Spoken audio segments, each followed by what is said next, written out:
Jhagadia જીઆઈડીસીની Nitrex કંપનીમાં અચાનક થયેલા બ્લાસ્ટથી દોડધામ મચી જવા પામી હતી. રાસાયણિક પ્રક્રિયા દરમિયાન બોલ ડાયજેસ્ટરમાં થયેલા આ વિસ્ફોટના કારણે સમગ્ર પ્લાન્ટ વિસ્તારમાં કામદારોમાં અફરાતફરી મચી ગઈ હતી.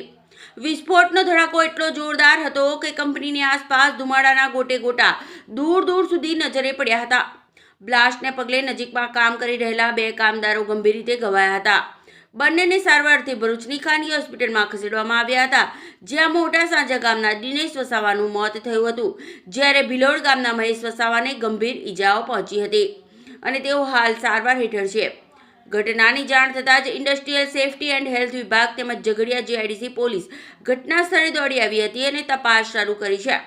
પ્રાથમિક દ્રષ્ટિએ વિસ્ફોટ રાસાયણિક પ્રક્રિયામાં સર્જાયેલી ટેકનિકલ ખામીના કારણે થયો હોવાની શક્યતા વ્યક્ત કરવામાં આવી રહી છે.